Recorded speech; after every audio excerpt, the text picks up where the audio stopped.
नमस्कार दर्शकों, स्वतंत्रता दिवस की हार्दिक शुभकामनाएं।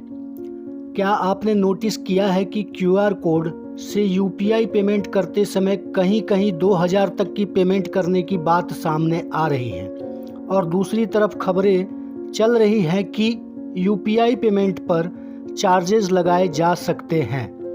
तो सवाल यही उठता है कि क्या सरकार यूपीआई को महंगा करने जा रही है?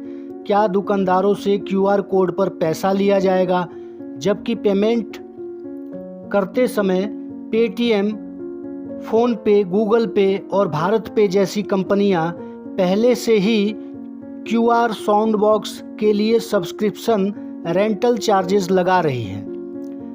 रिचार्ज, बिल पेमेंट पर सर्विस फीस ले रही हैं। इसके अलावा कुछ विशेष पेमेंट मूड्स पर कमर्शियल चार्जेस लागू है, तो इसके ऊपर एमडीआर मर्चेंट डिस्काउंट रेट अलग से क्यों लगाया जा रहा है? इसके लिए NPCI national payments corporation of India को सोच समझकर फैसला लेना चाहिए।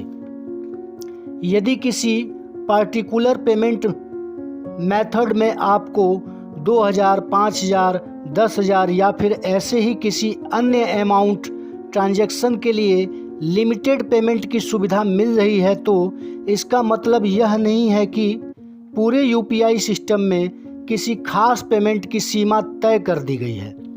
यह limit bank, payment app, transaction type, risk control या पार्टिकुलर क्यूआर पेमेंट के एग्रीमेंट और अरेंजमेंट से संबंधित हो सकता है।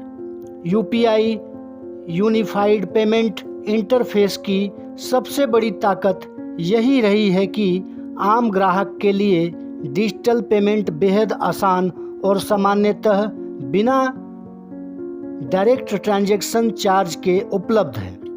लेकिन यूपीआई इकोसिस्टम में इंफ्रास्ट्रक्चर को चलाने की लागत होती है। बैंक पेमेंट सर्विस प्रोवाइडर्स और पेमेंट इंफ्रास्ट्रक्चर को टेक्नोलॉजी, सिक्योरिटी, फ्रॉड प्रिवेंशन और ट्रांजैक्शन प्रोसेसिंग पर खर्च करना पड़ता है। यहीं से यूपीआई चार्जेस और एमडीआर यानी मर्चेंट डिस्काउंट रेट का मुद्दा शुरू हो जाता है। अगर मर्चेंट पेमेंट पर चार्जेस लगाया जाता है तो सवाल उठता है कि इसका बोझ, इसका खर्च कस्टमर उठाएगा या दुकानदार। और यही वजह है कि यूपीआई चार्जेस की चर्चा बहुत संवेदनशील मुद्दा बन जाती है। अगर मर्चेंट पर ट्रांजैक्शन कॉस्ट बढ़ती है तो छोटे दुकानदारों के लिए यह परेशानी बन सकती है। दूसरी तरफ अगर कस्टमर से सीधे चार्जेस लिया जाता है तो लोग कैश या दूसरे पेमेंट मेथड्स की तरफ जा सकते हैं और यूपीआई का चलन खत्म हो सकता है। इसलिए किसी भी चार्जेस का फैसला केवल रेवेन्यू के नज़रिए से नहीं, बल्कि छोटे दुकानदार, ग्राहक और पूरे डिजिटल पेमेंट इकोसिस्टम को ध्यान में रखकर करना होगा।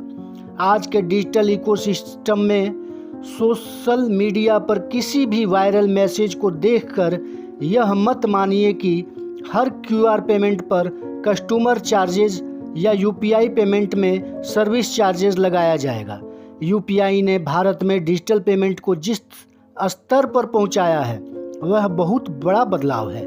लेकिन अगला सवाल यही है कि क्या यूपीआई को फ्री और एक्सेसिबल रखते हुए उसके इंफ्रास्ट्रक्चर का खर्च निकाला जाएगा या आने वाले समय में कस्टमर्स और मर्चेंट्स पर चार्जेस का बोझ पड़ेगा।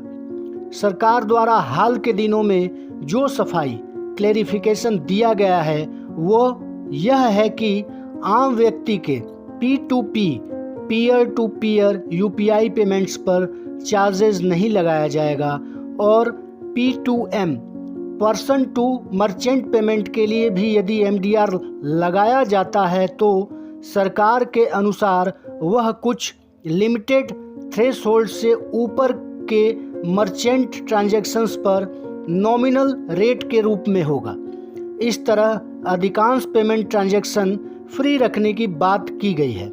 लेकिन सवाल सिर्फ चार्जेस का नहीं है। सवाल यह है कि जब पहले से ही डिजिटल पेमेंट ट्रांजैक्शंस पर बैंक्स और कंपनियां रेगुलर या फिर कॉमर्शियल चार्जेस ले रही हैं, तो सरकार को अलग से MDR लाने की और रेवेन्यू जनरेट करने की क्या ज़रूरत पड़ गई है। कमेंट में अपनी राय ज़रूर बताइए, वीडियो को लाइक कीजिए और ऐसे ही करंट अफेयर्स और इकोनॉमिक इश्यूज़ की सिंपल एनालिसिस के लिए चैनल को सब्सक्राइब करें। Thanks for your support and watching.